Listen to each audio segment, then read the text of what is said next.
Hey, Sharon Horne-Ellstrom here. Happy day 2 of the Get Up and Go challenge. I know it's early. I haven't picked a time that works that I can have my granddaughter here and do the live portion of the Get Up and Go challenge. So I wanted to hop on and do it before she gets here in the morning, just to make sure that I can clearly communicate with you what it is that we're going to look at and we're going to work on and we're going to do today. And maybe what I'll do is I'll do my homework, my assignment, my video, shooting me doing the thing that I'm asking you to do while she's here. But if I can get to it, I'd rather do that before she gets here as well.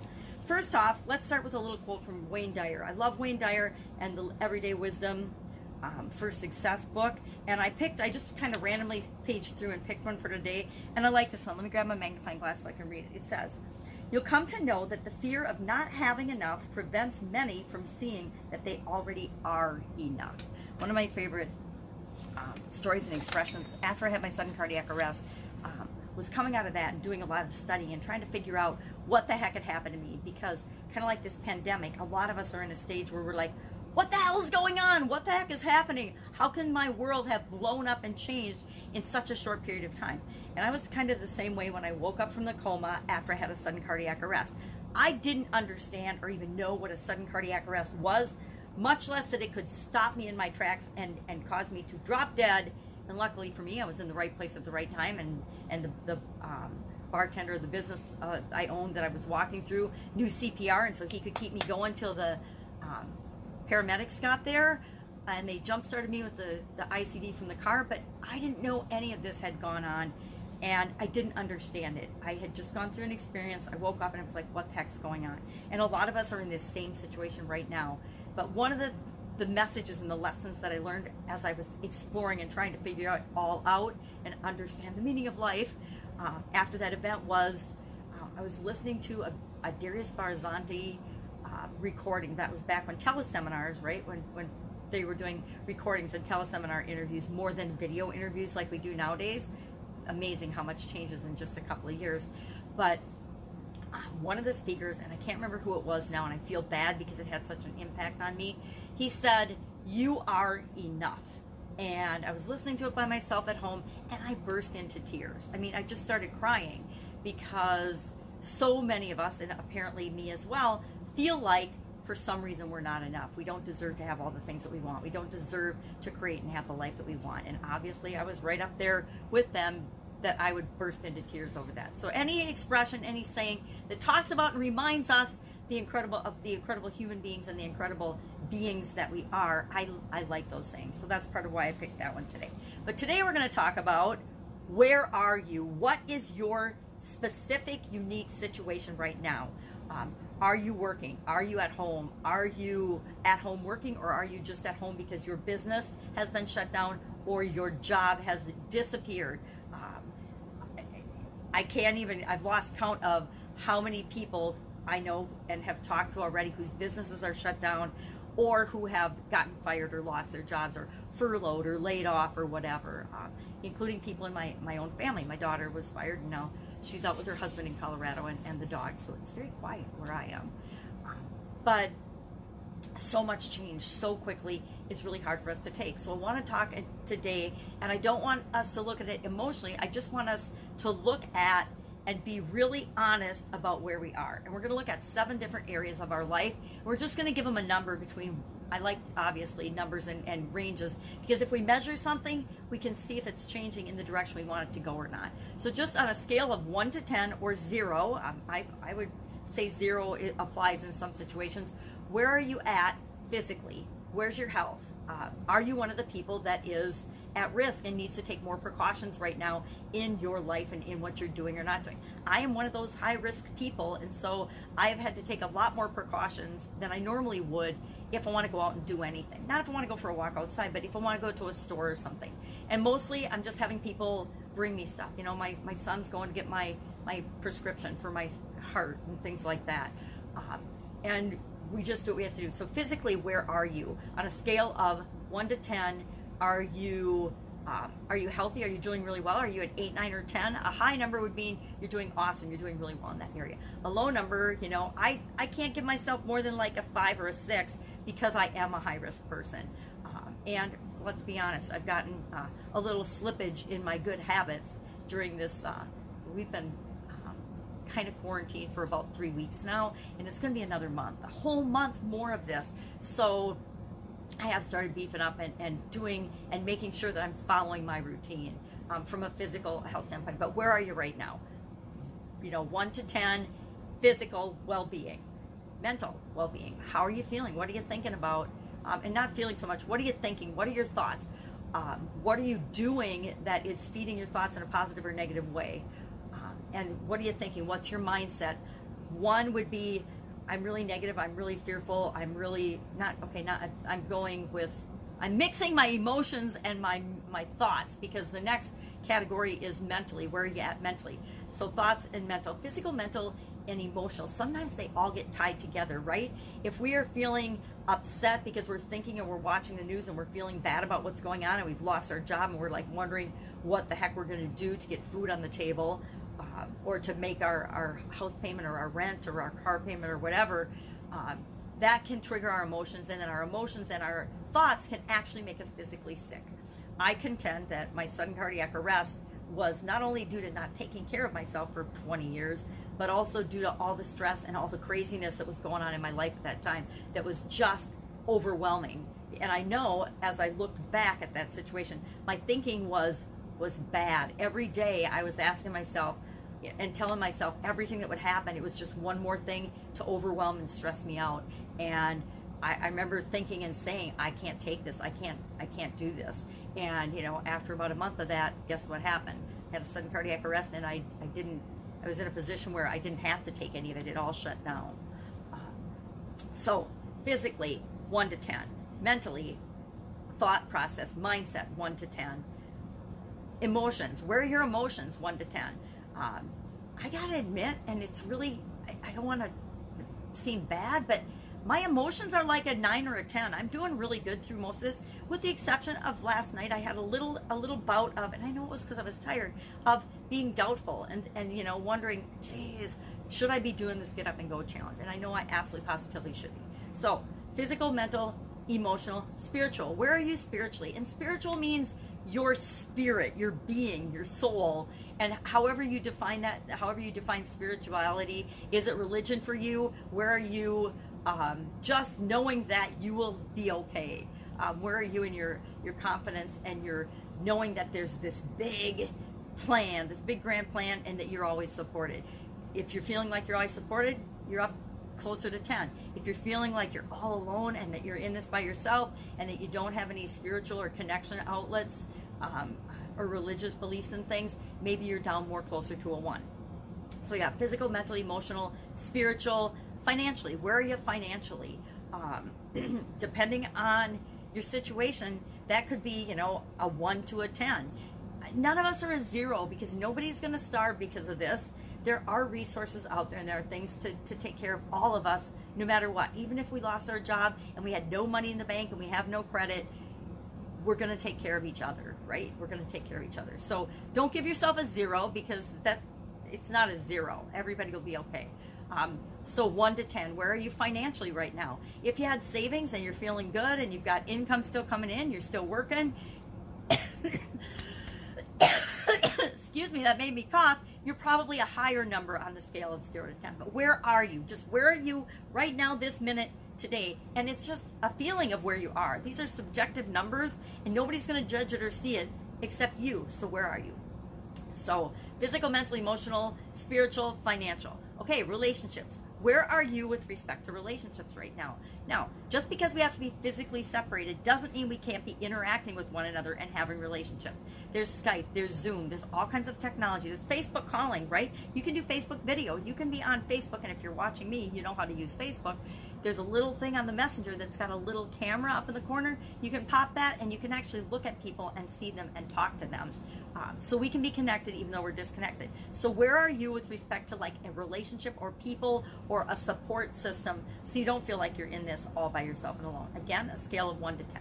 And the last one, the last category we're going to look at for where are we at right now is contribution, meaning how much are you giving and sharing with other people and being And that might be just giving your time and attention to other people, not money. It's not about money ever or other resources, but if you have those, you can share those as well. But it's about your contribution to the world or to anything outside of you, right? It doesn't have to be the world. Maybe it's just me hanging out with my 4-year-old granddaughter. That's a contribution in a positive way to the world and the situation. So where are you on a scale of 1 to 10 in each of those 7 categories? So physical, mental, emotional, spiritual, financial, relationships, and contribution. And I will write those in the comments below so that you don't have to remember. But give yourself a score, and I'll let you know a little secret. We're going to look at this on day 30 or day 31, and we're going to re-look at these numbers and see where you are from now to day, the beginning of the challenge, to the end of the challenge. Because what you're going to find as we go through this 30-day challenge is it's all about how you feel about your situation and how you feel, because how you feel about your situation will determine what you'll do and how you'll act and what course of action you'll take over the course of the next 30 days, whether you'll participate in the challenge or not. All of that will be determined by where you're starting out and where do you want to be. So today it's all about where are you, where are you at. In addition to that, now you guys, I gotta let you know a little secret. I really want to use, for a part of this challenge, some of the exercises in this playbook by Lynn Grabhorn. It's the Excuse Me, Your Life is Waiting playbook. And this is one of the tools that actually, I had read the book, but I didn't know there was a workbook to it. And Jim Edwards, if you know who Jim Edwards is, he's an amazing unicorn of a online marketing gentleman. And I've known him for well over a decade. And he's one of the first people that I ever got excited about the online world because of. And after my sudden cardiac arrest, one of the things that got me going again after that was that I was going on the gym boat. I think it was a gym boat 5 back then. And the gym boat is a cruise. It's a cruise of there were about 150 of us back then that were going on this cruise. And I'd already signed up for it because I was in one of Jim's coaching programs. And even though I had had a sudden cardiac arrest, I was looking forward to going on that cruise in December. And so my cardiac arrest was the day after Labor Day. So I wanted to be better, get through cardiac rehab so that I could go on this cruise in December with people in Jim boat. And that's when Jim told me about this playbook. And this playbook I absolutely positively changed the direction of my life. Now, a lot of the stuff in it is what people would consider a little woo-woo, right? It talks about the law of attraction. It talks about open valves and flow and all kinds of stuff, and about us as beings and all being connected and all this stuff. But I want to use some of the exercises in this. And so I would like a vote and some comments of whether you guys are okay with that or not. If it's too woo-woo, I know Oprah Winfrey wouldn't have, Esther and Jerry Hicks and Abraham on any of her shows. She did finally do some audio podcast things with them, but she would never have them on her show because she believed they were too woo-woo for everybody, right? I believe that we're adults and we can think of and we can choose and we can say, yeah, that doesn't work for me on our own. So I would like to know if you guys are okay with some of the exercises. Some of these exercises, and I made myself do this book. She recommends at the beginning that you do the workbook and you don't skip any exercises. You go all the way through. And there's one exercise that took me 2 months of looking at it every single day. It turns out when I did it, it took me like 10 minutes. But I remember it was only minutes and I was like, oh my God, I wasted 2 months not letting myself do that, looking at it every day just because I didn't want to do it. And it turns out that was the exercise that opened everything up for me in my life and made everything flow more smoothly because that was the one I needed. That was my block. So I'd like to use some exercises for this, but I didn't pick one today because I'm afraid that people are like, yeah, that's not going to work for me. It's too woo-woo. So maybe I'll pick one tomorrow. But for today, I picked another one out of Don't Sweat the Small Stuff. And I will admit, I did not go in and I said I would type up the some of the questions and some scenarios from yesterday's, and I'll still do that in the comments. I just didn't get to it yesterday, and I could make up excuses, but I don't have any. I'm sure I could have gotten to it, I just didn't. I don't even remember why. You know how the days kind of get away from us sometimes? One of those days. So I could probably come up with an excuse, but I don't have one, so I'm going to be honest and tell you, I don't know why I didn't get it done, but I didn't get it done. Now today, this exercise is kind of cool because it's about being in the eye of the storm. And it says practice being in the eye of the storm. So I'm going to read just a couple. And I want to make up my own Eye of the Storm examples quiz. And I don't think I'll do a whole quiz. This is a 10-question quiz, and then you score it all out and everything. We don't want to be that complicated. We just want to know, where are we right now, and how well are we at handling challenges and situations. I got to tell you, I don't think anything in our lives could have prepared us for what we're going through right now, right? I mean, some things could have, but for the most part, each and every one of us are in, at least we were in initially, a reactionary mode. And okay, this is what's going on. What am I going to do now? Or what do I need to do now?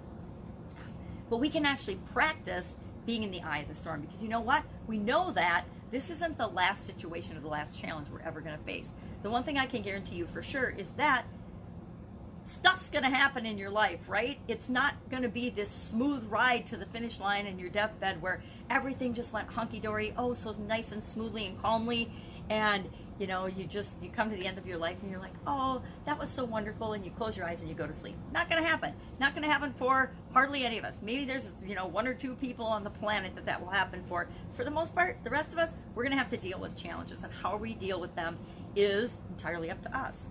So practice being in the eye of the storm. How do we do that? Well, we think about different situations that we've been in the past, or that we are in right now, and how we're handling them, how we could handle them, how we did handle them, or how we might handle them in the future. So let me give you a couple examples. Let's see what Richard had to say in this.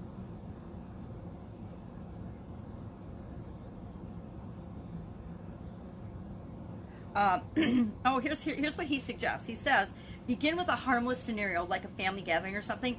At the onset of the chaos, tell yourself that you're going to remain calm. Practice breathing, practice listening, be an example of peace. Later, you can practice on more difficult areas of your life. So think about a situation that you've been in and everything was fine, and then all of a sudden all hell breaks loose and there's chaos, and how you could handle it. Think about how you did handle some of the situations, or how you could handle it. Say you are up for a promotion and you think you've got it in the bag and you're going to get it, and all of a sudden you're in a staff meeting and your boss announces that the promotion goes to somebody else. That is definitely an example of eye in the storm. How would you handle that? How could you handle that? Could you, how maybe you've had that situation happen to you. I've had that happen to me. How did you handle it? How about your best friend or someone you're related to gets rushed to the hospital because of the COVID-19? How are you going to react to that? How are you going to feel about it? What are you going to do? What could you do? How are you going to respond? Because that's definitely a realistic eye of the storm, and a lot of people have already experienced that. Personally, haven't had that happen to anybody in my family, but it's possible, right? Let's look at another one. Oh, you're driving to work and your car breaks down, or you're driving to work and you get in a car accident. How do you respond? How do you handle that? Maybe, you know, that's one that's happened to a lot of us, right? Or you're going for a big interview and there's a blizzard, there's a snowstorm. How are you going to handle that? What are you going to do? Because that's an example of chaos. Any interruption in what we consider our normal life, any challenge to our normal routine is, you know, being kind of in the eye of the storm. So how do you handle that? How will you handle that? So what do we want to do for our challenge today? For our challenge today, I don't want everybody to report their numbers. I want you to write them down. Whatever you do, I want you to get a scrap of paper or a notebook, better yet, you know, your own little notebook for the challenge, and do the exercises and journal in the challenge. You know, write out the answers to the challenge, and then decide what you're going to share or not share in the action item area. But I don't want you to share your numbers. I'm trying to see if I planned out what I actually wanted you to do for a share today. I know. Okay. So do that, write it down. But for the action item today, let's just give a couple of word description of where we're at right now, your situation. You can say, and let's do our physical and our physical situation. I'm trying to think how I want to describe that. Let's describe ourselves, where we're at right now. So, are you at risk? Are you at risk for COVID-19? And if so, just, yeah, I'm at risk, working from home, or fired, or laid off, or business shut down. Just tell us where you're at in the comments below, so we can get a feel for where everybody is, what our situation is. You know, I am an at-risk, old and health challenges. I'm an at-risk work from home. I guess I'm an online consultant, so I'm still working. I'm still doing my thing because I already had an online business. Grandma, I guess. So I'm an at-risk work from home grandma, or at-risk online business owner grandma, something like that, or not at risk, or I don't want everybody sharing their age, but however you want to describe yourself. What is your current situation? My daughter would say fired. She's healthy, fired, although yeah, she's a little at risk and has slightly compromised immune system, so maybe slightly at risk. She's not too at risk because she traveled across the country to be with her husband with the dogs, much to her mom's chagrin. So just our action item will be, and I'll describe it better in the action item post on the Get Up and Go private group. Just describe your current situation, and you can describe it as elaborately or as simply as you want. I would say simply so we can get a feel for who you are, but elaborately if you want. If you want to make a video and introduce yourself, I'm all for that too, because I think we want to be connected and stay connected and see one another and get to know each other. So that's it. That's our Get Up and Go challenge for today. Pretty easy one, but really important. It's always important to take stock and know where you really are. And chances are we are emotionally feeling worse off than we actually are, physically and financially and everything else. I know I've been talking to some people that are completely and totally freaked out about financial. The financial thing, the economic thing, again, it's not nearly as important as the human factor, and if we keep that in perspective, we'll all be just fine. All right, if I can help you in any way, or if you have questions, ask in the comments below. Otherwise, I will be with you tomorrow for day 3 of our Get Up and Go challenge, so that we can make sure that you are better off at the end of this 30-day period than you are at the beginning. Take care. Bye.